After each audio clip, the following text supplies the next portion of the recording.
Kadangkala ketika kita mau move on gitu dari satu kondisi ke kondisi yang lain gitu kan, kadangkala kita harus terima bahwa kita harus ikhlaskan gitu hal-hal yang membebani kita supaya kedepannya lebih baik. Mantap. Itu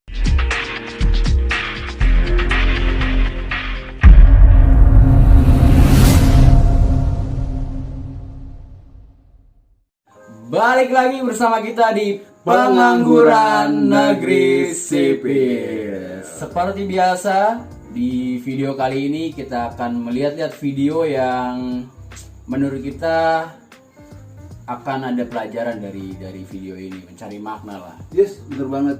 Ya, mencari makna dan mencari ilmu. Mencari ilmu supaya hal-hal seperti ini tidak terjadi di kehidupan kita. Dan kita tahu ya kan udah, oh ini orang ini pernah salah loh. Jadi kita jangan ikutin gitu. Iya, betul sekali. Oke, kita saksikan.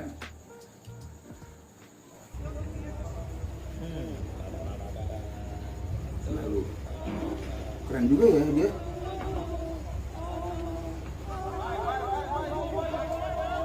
Lah, dilepas. Dilepas sendiri.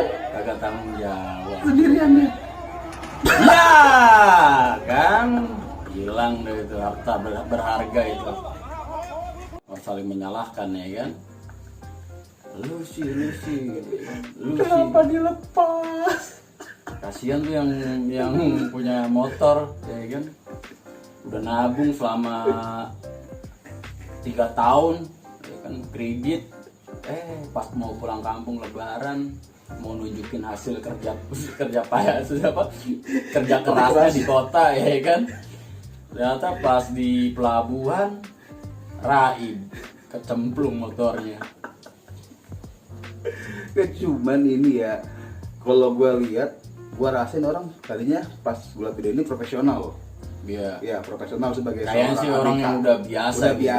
Udah biasa dia Kenek ya, ABK atau anak buah kapal yang biasa nyebrangin kapal, nyebrangin motor ke dalam kapal dan lagi ke kapal. Gitu Iya, kan. betul sekali. Kalau misalkan tadi kita lihat jembatan itu kan cuma papan. Papan paling 30 cm. 30 cm, 40 cm lah ya kan. Terus papan itu cuma satu lembar. Satu lembar dia harus naikin motor. Betul. Gua kira nih orang bis profesional. Nggak taunya kenapa itu dilepas, Pak. Itu kenapa dilepas? Ya, Kan kasihan yang di depan. Nggak kuat, udah mundur nggak kuat, kayaknya hujan juga kan. Ya udahlah ya kan, daripada gua yang kejebur, motor aja yang dijeburin. Lihat aja, dan ini mau bikin karena punya motor bagaimana nasibnya ya kan? Iya. Ya Allah, motor satu-satunya dia mau pulang kampung ya kan? Udah Mau kredit 3 tahun ya kan. Nah, kira-kira itu motor dan juga gak ya?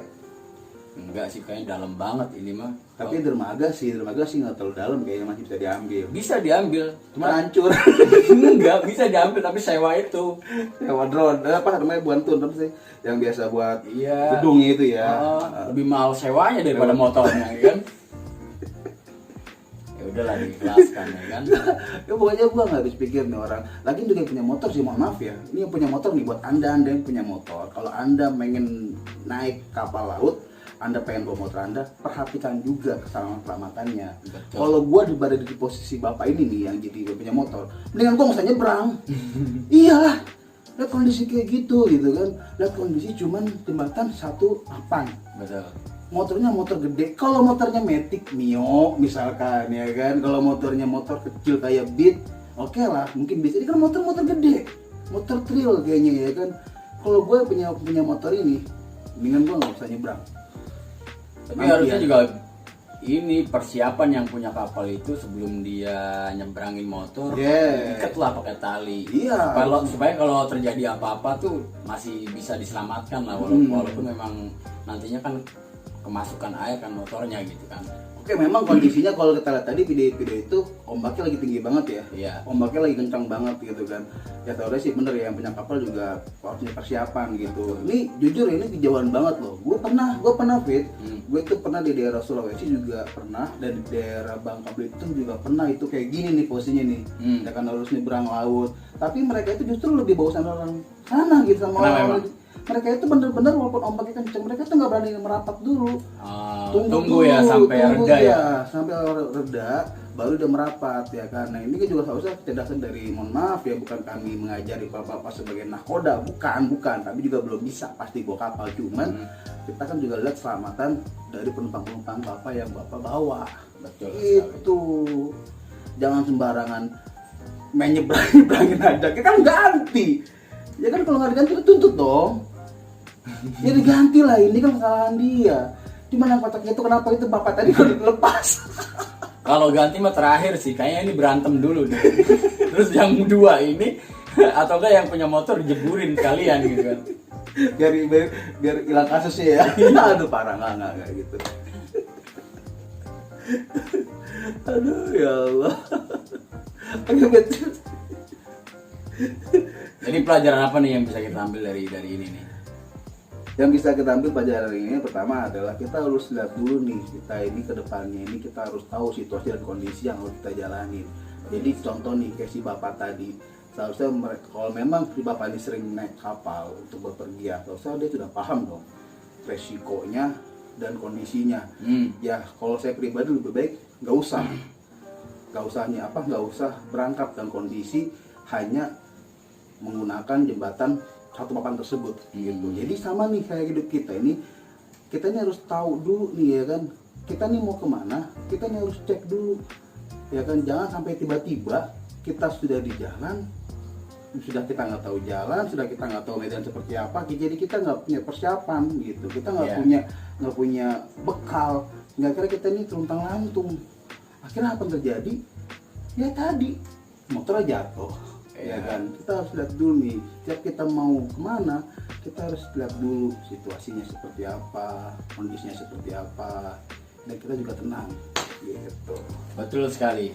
Dan kalau dari sudut pandang gue, yang bisa gue ambil adalah ini kan ada seseorang yang mencoba berpindah tempat dari satu tempat A ke tempat B gitu kan.